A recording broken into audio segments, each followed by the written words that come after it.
Welcome. In this video, I will explain briefly about this update. When you go to the outliner, you can see in the top right corner an option to add or replace the assets on your scene.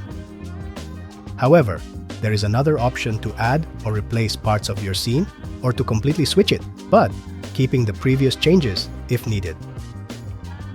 Here, I have a scene ready with this asset and a background.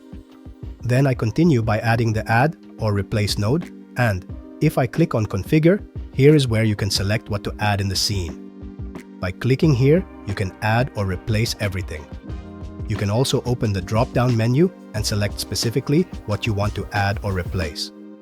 In this case, I select only the 3D asset and click on Configure. Now, I can connect this node to my sequencer. This sequencer is already connected to the UI. So when I click here, it will replace my 3D asset to the selected one in my node. I click on Save. Exit my scene, and I am going to test this in my published website. And that is it. It works. I hope this tutorial was instructive and helps you to create amazing experiences with Badvisor. Thank you for watching.